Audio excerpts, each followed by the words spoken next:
Right, so what I'm doing here is recording a Uranus special for each star sign. What we have a look at is Uranus has moved into Taurus for approximately the next 7 and a bit years, right? So this is a major transit, a major change for all the star signs.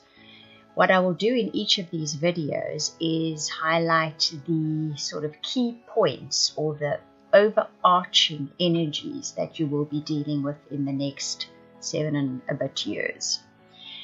How it affects you exactly in your life story will depend on your own life story as such. So you can always request a reading from me, a private reading, to have a look at that. This will just have a look at the key points that will most likely affect most of you over the next 7 and a bit years because of Uranus being in Taurus. Taurus, if we have a look at the cards that come through for your Uranus transit, okay, first of all, very importantly, Uranus is moving into your star sign. It's moving into Taurus, into your first house. This overall means that it's an entirely new life direction for you. This includes relationships, includes career, includes where you live. There's a major overhaul coming in your life.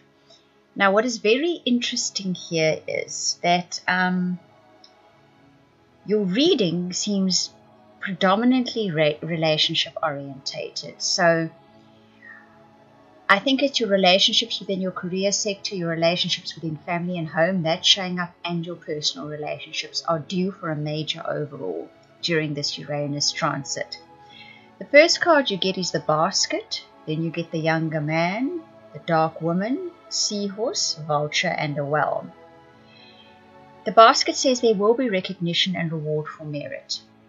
This can often happen in the first house when we sort of revolutionize our lives and we set off on a new path that's perhaps more genuine, more aligned with our true path. That's when you get recognition and reward for what you're doing. But it is going to take hard work and it will take time. In the relationship sector, a younger man and a dark woman turns up. There's a relationship dynamic that's going to happen within the next 7 years. Like I said in one of the other star sign readings, this story is not continuous throughout the 7 years, 7 and a bit years that Uranus is in your star sign. It's as it touches on planets in your natal chart that you're going to feel it the most, but it won't be a constant thing.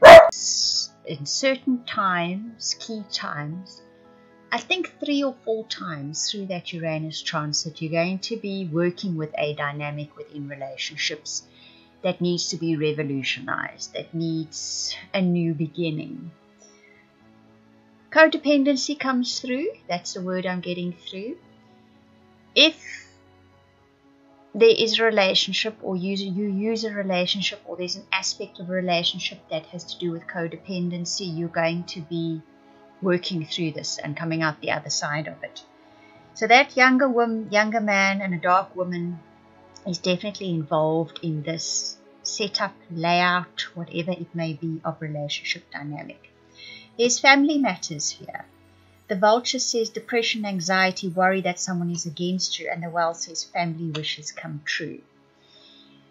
The core key concept here, interestingly enough for you guys, despite the fact that on the materialistic level you will get recognition and reward for effort or reward for merit, your family is what is really occupying your mind, will be occupying your mind. And you have certain wishes where family is concerned, whether it's establishing family, whether it's continuing with family.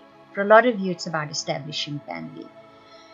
And it's going to bug you and it's going to worry you and it's going to be where your growth edge is. Yet in the end, the family wishes come true. Now what this means as well is, right at the end of this transit, that family wish comes true. But you're going to find it happening throughout that 7-year cycle as well. You're going to have moments, episodes happening throughout that 7-year that fulfill that wish for you. But it's not going to be without its growth edge, which is always the challenge, right? It's how we grow. You're going to be brought up against that. And there's 3 of you involved in this. So we'll see how that plays out. It's going to be a different kind of story, but there's 3 of you involved, for most of you, where this story is going to play out. Now, your guidance cards for this transit. So this is the guidance that's been given to you from Spirit, Universe, God, for how to best navigate your way through this transit. So interesting you guys get the 3 of air, because the message that comes with this card says a third person is responsible for opening your eyes, is responsible for revolutionizing perhaps something you were stuck in before. This Uranus transit is definitely going to be doing that. I think perhaps for all of you, it'll play out a codependency story in different levels and in different ways. That's going to very much depend on your own life story. But a third person is going to be the one who's responsible for breaking that chain of codependency. A third person is the person who's going to make you see the light. That's not always comfortable. That 3 of air cards, the 3 of swords in the tarot deck, and you know that's not a comfortable place. But you know what? The aha moment that comes with it liberates you completely, and that is Uranus's job. It's going to liberate you in ways you hadn't anticipated. It is actually an incredibly, incredibly special gift for you guys. That 2 of fire says that even when you can't see the road ahead, when it's foggy and unclear and unsettled and it keeps changing, keep the faith, because you are being directed somewhere truly amazing. It's just a case of keeping the faith, trusting that Spirit has your back and is co-directing your story to that final destination, which is going to be amazing. Right, so I hope that you enjoyed that reading. If you would like a personal or private reading, or that a soulmate reading, please contact me via the links in the description box below. I want to thank you for watching, listening, commenting, liking and subscribing. And also to anybody that shares this video, a very, very special thank you to you.